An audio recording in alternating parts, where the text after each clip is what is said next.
Should we do another company? Yep. Let's do. Let's go back to San Diego and talk about Qualcomm. Qualcomm is in the semiconductor industry. About 3.6% shares float here. 82% institutional owned. P ratio 28.4. That is below the industry at 49.1. Price to sales 3.4 versus 13.9. That's a big positive. Same thing with book value, 6.5 versus 11.2. Price to cash flow 10.7. Also great compared to the industry at 37. And a very good PEG ratio 1 versus 11.7. So the valuation ratios for Qualcomm looking pretty good.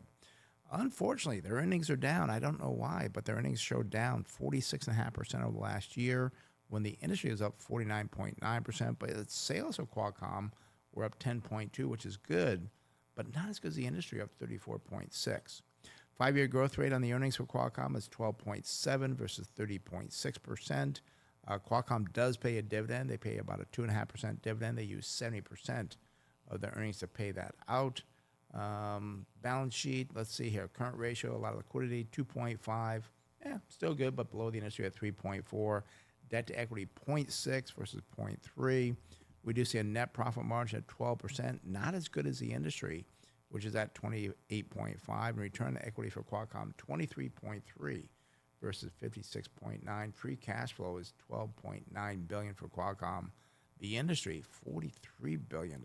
So, I mean, Qualcomm looks pretty good, but gosh, compared to the industry, it's not looking that good. I'm kind of disappointed here. On free cash flow or other measures? Oh, all the measures. Yeah. I mean, it's like, the growth rate. Yeah, growth rate was what I say, 15%. I think I said, 12.7.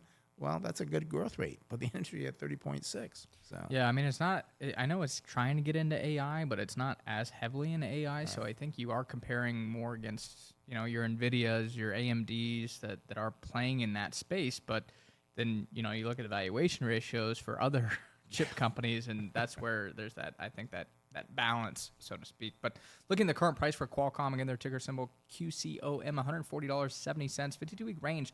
The low here, $120.80, and the high, $205.95. Year to date, the stock has really been hit quite hard, down about 17%. Over the last year, down 19%. 5-year return, wow, not very good here, down 4% over that time period. 10-year return, though, you're up 184%. So, your return pretty much all, again, came in the first 5 years rather than the last 5 years. Yeah. Going forward, though, this is where things, I'm going to say, are somewhat interesting. You can go up to September 2017, estimated earnings per share, $11.31, gives you a target sell price of $187.75. That's an estimated return about 33%. So, I mean, this would actually be rated a buy based off the valuation at our firm. I'm kind of looking at the numbers. 2026, it was $11.15. Only goes to $11.31 a year later. Now, we have talked in the past about them losing that $2.5 billion contract from Apple in 2027. That could be part of it. But then we have said, too, maybe with, what was the revenue? $44 billion, a $2.5 billion loss revenue is not that big of a deal for them. I mean, it's not great. You never want to lose that kind of revenue.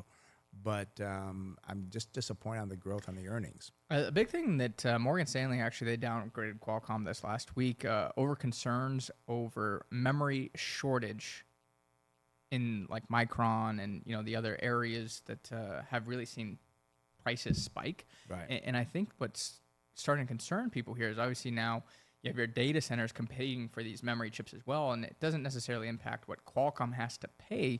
But I think the concern is it's going to cost phone makers more to buy these memory chips, and then that's going to hurt in demand for smartphones, which is really where Qualcomm makes their money. It's not just Apple, but Android, and I know they do have, I think Xiaomi is one of their larger customers as well.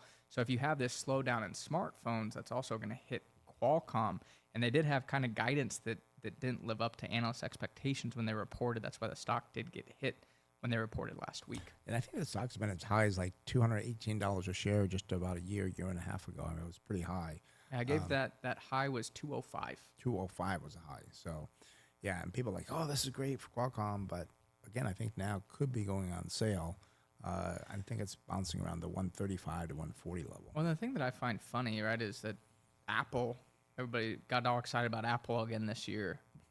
But then they're worried about Qualcomm smartphone sales because of memory, but then memory is not going to impact Apple. And somebody's wrong there. Yeah, One you of both those can't is be right. Yeah. That's true. So I mean, we'll see. But I know the interesting thing with Qualcomm is they are trying to diversify, but the problem is they are still so heavily in the smartphone business that is, or they call it the handset business, that they really need to ramp up their other revenue streams to counteract any potential losses in handset.